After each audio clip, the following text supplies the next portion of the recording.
Менің арнама қош келдің. Арнама тіркеліп, лайк басуды ұмытпа. Бүгін конфетка жастығын тігетін боламыз. Осындай әп-әдемі жастықшаны әп-сәтте тігіп үйренеміз. Бізге осындай хыбы мата керек. Бұл мата менде ақтық, сол себепті мен 2 қабат етіп алдым. Хыбы матаның өлшемі 50-50 см, және осындай ұзын жолақша етіп барқыт матасын қиып аламыз. Барқыт матасының ленталары құрақтан қалған қалдықтар, сол себепті өлшемі 2 түрлі. Біреуі 3 см болса, біреуі 4 см. Жастығына арнайлап қиятын болсаңыз, ширинасын бірдей етіп қиып алыңыз. Егер конфетка жастықшаңыздың сызықтары өте жиі болмағанын қаласаңыз, ширинасын үлкен етіп алыңыз. Ал егер жиі болса, менікінде 3 немесе 4 см етіп ленталарды қиып алыңыз. Алдымен осылай бөз матамызға бұрыштан бұрышқа қарай сызық түсіріп аламыз. Сол сызықтан бастап тігіп шығамыз. Осында 2 түсті лентамызды алып, сызықтың бойымен тігіп шығамыз. Лентамызды қойған кезде 2 матамыздың да түгі төмен қарап тұруы керек.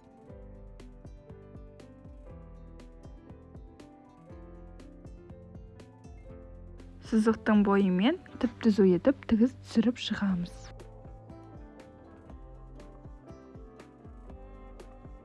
Тігіп болған соң ленталарымызды қиған кезде 1-2 см артық етіп қиямыз. Келесі менде ақтан соң қызыл. Конфетка жастығын әр түрлі түсті етіп ленталарды қиып тіксеңіз болады. Мендегі маталардың түстері темный болды, сол себепті 2 түсті ғана таңдап, осы 2 түсті қолдандым. Егер сіздерде ақшыл әртүрлі түсті маталар болса, соларды қолдансаңыздар болады. Өте әдемі көрінеді. Қызылдан соң ақ, ақтан соң қызыл. Дәл солай соңына дейін 2 түсті қолданып тігіп кете беремін.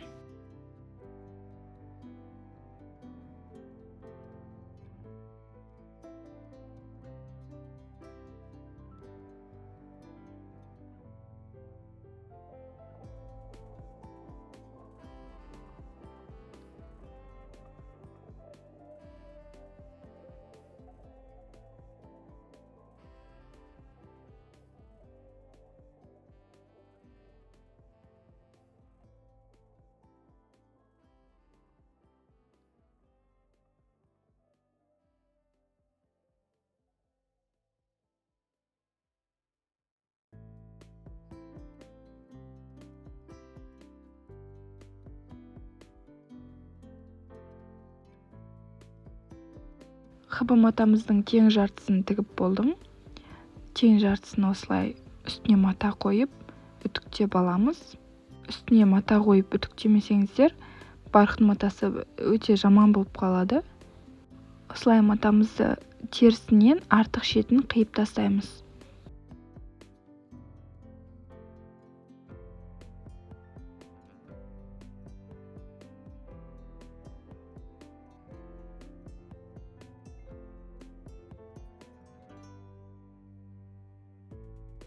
Тең жартысын тігіп болдым.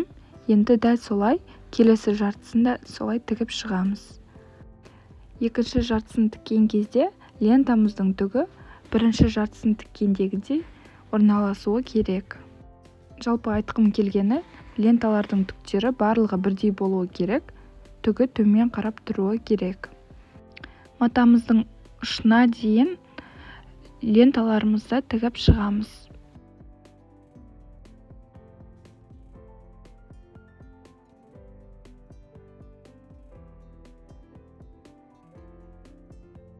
Ленталарымызды тігіп болған соң, осы тіккеніміздің шетін тігісіне 1-2 мм беріп, 4 шетінде тігіп шығамыз.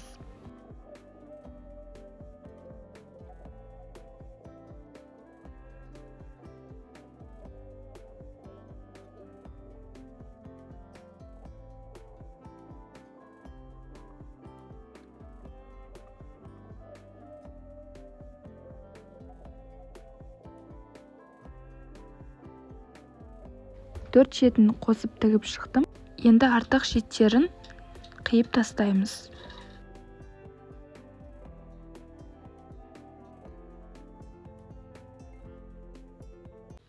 Тігіп болған соң осындай әп-әдемі төрт бұрышты матамыз дайын болады.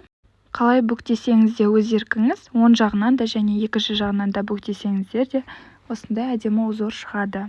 Алдымен тікпес бұрын және бір осындай деталь қажет болады бізге. Екі шетіне қоятын матаны мен қызыл түстен қиып алдым.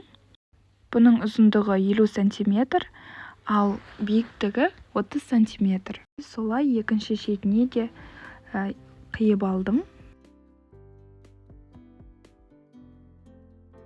Кез келген жағынан бүктесеңіздер болады. Осылай бүктей салдым бір жағына қарай.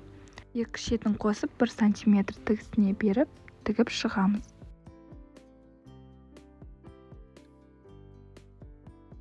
Келесі қызыл матамызды да дәл солай тігіп шығамыз.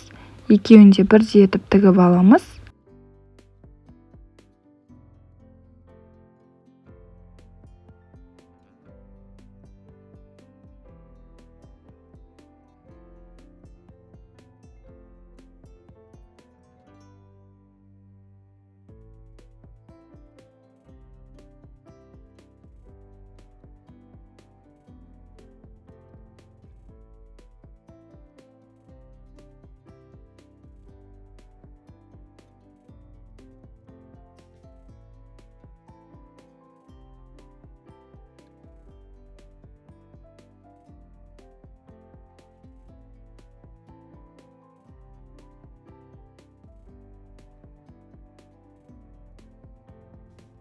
Құрақ деталімізді оң айналдырып аламыз және қызыл матамызды оның үстіне қойып, тігіп қосып шығамыз. Қызыл матамызды байқаған болсаңыздар, екі қабаттап алдым. Бұлай булавкалармен қадап, бірдей екеніне мән береміз. Біреуі біреуінен артық болып қалмасын, бірдей етіп булавкалармен қадап тігіп шығамыз.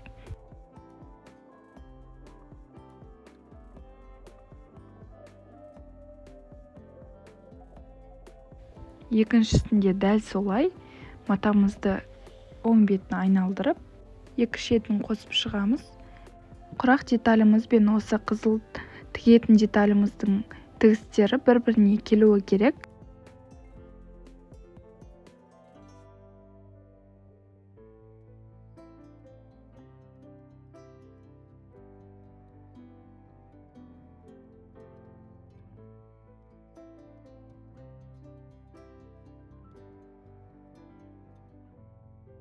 Екі шетін де тігісіне 1 см беріп, қосып тігіп шығамыз.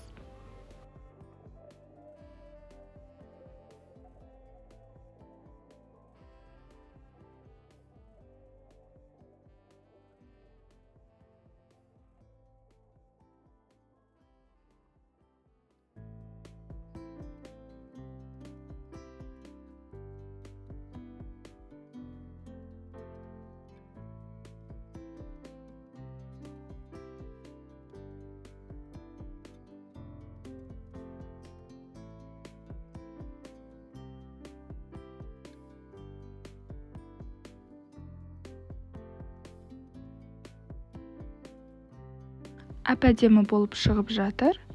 Енді біз осының бау салатын жерін тігеміз. Айналдырып тіккенге ыңғайлы болсын деп, осы жерін аштым. Машинканың шетіне белгі қойып алсаңыздар болады.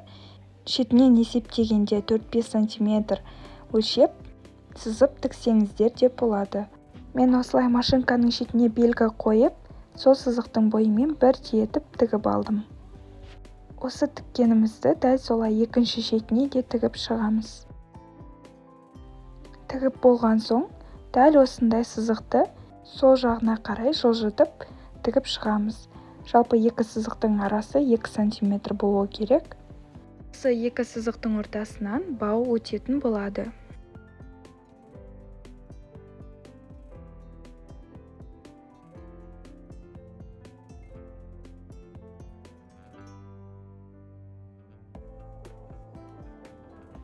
Ақтық матасынан қалташа тігіп алдым.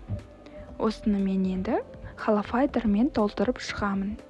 Холофайдермен немесе синтепухпен толтырып шықсаңыздар болады. Осы қалташаны бірақ 50-50 етіп алмаймыз. Одан шамалы 5 см артық болуы керек. Тіккен чехолымыздан артық болуы керек. Себебі жастығымыз толып тұруы керек. Босап тұрса әдемі көрінбейді. Мен осылай екінші шетін домалақ етіп бүре салдым. Тіккенімізді чехол ретінде қолдансақ, жастығымыз кірлеген кезде жууға оңай етіп шешіп алып, қайтып кигізіп қоямыз.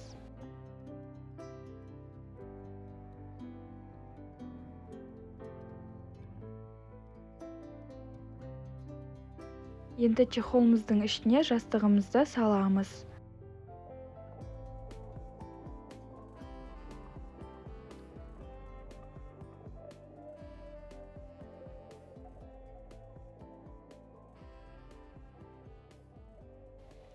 Енді осы жастықтың шетін қиып шығамыз. Жаңағы тіккен екі тігістің ортасын ұзын етіп, бау сиятындай етіп қиып аламыз. Енді осы бауымызды осы тесіктен өткізіп, екінші тесігіне шығарамыз.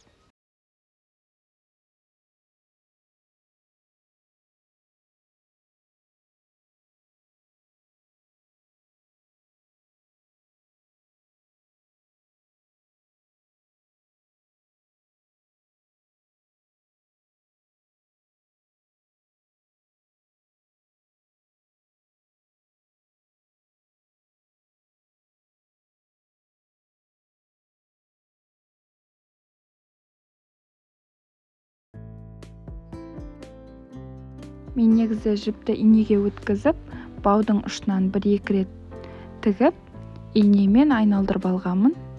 Басы видеоға түспей қалыпты. Осылай инеме өткізсеңіздер, бау тез шығады екен.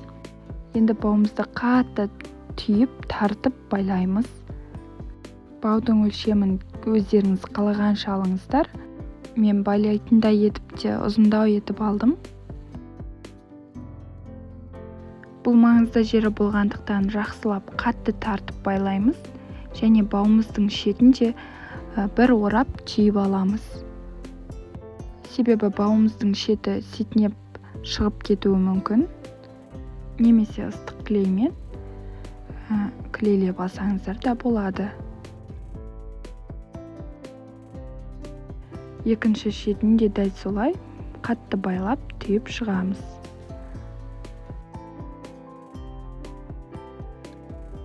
Осымен менің конфетка жастығым дайын болды. Өте әдемі, сапалы болып шықты. Сіздерге видеом пайдалы болса, каналыма тіркеліп, лайк басып, қолдап кетіңіз. Менде тігінге қатысты көптеген видео мастер-класстар бар.